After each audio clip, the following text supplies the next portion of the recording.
दोस्तों, आज की कहानी है राजा शांतनु और गंगा के विवाह। महाभारत में भीष्म पितामह महत्वपूर्ण पात्रों में से एक थे। वे आजीवन ब्रह्मचारी रहे और हस्तिनापुर की सेवा में लगे रहे। उनके पिता राजा शांतनु थे। भीष्म के जन्म से जुड़ी कथा बहुत ही खास है। महाभारत के अनुसार राजा शांतनु को देव नदी गंगा से प्रेम हो गया।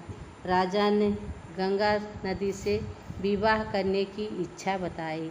इसके बाद गंगा ने राजा शांतनु के सामने शर्त रखी थी कि मुझे मेरी इच्छा के अनुसार काम करने की पूरी स्वतंत्रता चाहिए। जिस दिन आप शांतनु मुझे किसी बात के लिए रोकें, मैं आपको छोड़कर चली जाऊंगी। शांतनु ने गंगा की ये शर्त मान ली। इसके बाद दोनों ने विवाह कर लिया। विवाह के पश्चात जब गंगा किसी संतान को जन्म देती, वह संतान को तुरंत नदी में बहा देती थी। शांतनु उन्हें रोक नहीं पाते क्योंकि वे अपने वचन में बंधे हुए थे और गंगा को खोने से डरते थे।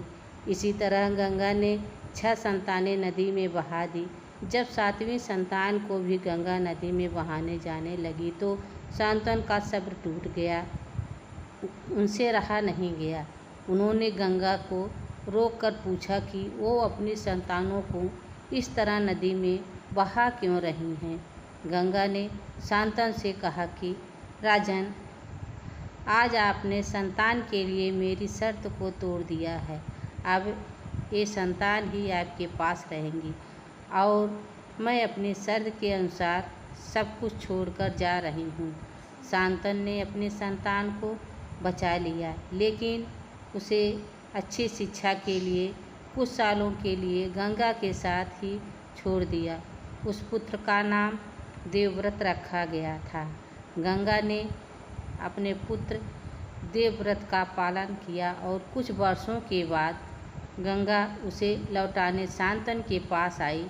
देवव्रत अब एक महान योद्धा और धर्मज्ञ बन चुका था। पुत्र के लिए शांतनु ने गंगा जैसी देवी का त्याग स्वीकार किया। उसी पुत्र को शिक्षा के लिए कई साल अपने से दूर भी रखा। इसी देवव्रत ने शांतनु का विवाह सत्यवती से करवाने के लिए आजीवन अविवाहित रहने की भीषण प्रतिज्ञा की थी, जिसके बाद उनका नाम भीष्म पड़ा। भीष्म ने अंतिम समय तक अपने पिता के वंश की रक्षा की। दोस्तों, कहानी पसंद आई हो तो लाइक सब्सक्राइब ज़रूर करना। धन्यवाद।